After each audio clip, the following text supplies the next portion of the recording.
Сәлем достар, видеомды көрмес бұрын каналыма тіркеліп, лайк басып, өз пікірлеріңізбен бөлісе кетіңіздер.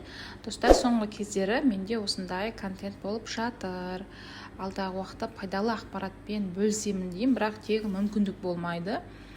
Негізі осы жерде баламызбен біздің қаламызда ашылған ляля дейма или яя дейма сондай контентке келгенбіз, 3 этажды. Бұл жерде барлығы бар. Кіруі дүйсенбіден жұмаға дейін 2,5 мың теңге бір балаға. Ал суббота воскресенье күндері 3,5 мың теңге. Қалай ойлайсыздар? Қымбат па, әлде арзан ба? Ішінде тамақтанатын заттары бар, кафесі бар. Бұл жерден отдельно тамақтанасың. Екі адамға 10 мың теңгенің көлемінде өтеді. Получается, 12,5 мың теңгемен барып қайтасыздар. Тек мына әр заманда бір барымыз, біз айына бір 2 рет, 3 рет барып қаламыз. Кейде мен бармен алуы мүмкін. Осылай ойнап қайтады. Қазір мына жерде бір уақытта ұстай алмайдық. Ұстап ойнайын деп жатырмыз. Сіздер бала-шағаға қаншалықты көңіл бөлесіздер. Негізінен жұмыс деп баланың жолы бөлмейтін сияқты өзінше. Мен сияқты мұны жолы бар ма? Сіздердің де ақыл кеңестеріңізді ұсынайын.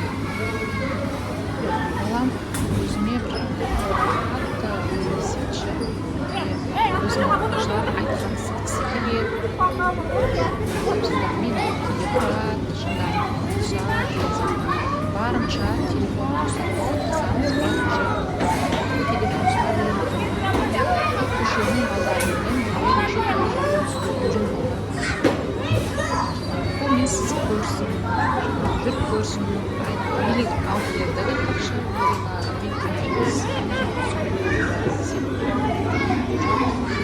сонда да қарайды, жүк Чарльз, синеголовый дейма, сонда қатты көреді, бірақ түнші оянбайды, просто оларды көріп атсаңыздар, видеороликтер баланың психикасына өте қатты әсер етеді деп айтып жатыр. Сондықтан маған жұмыс көрсетпей бірақ балам соны жақсы көреді. Менің досым ғой деген сияқты.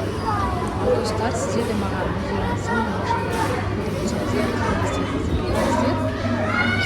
Біз апасы қолында садикке барғысы келеді. Қазір апасының қолында бар жағдайын жасайды. Әлі кішкентай деп ескертілді маған. Сондықтан мен еркелете берген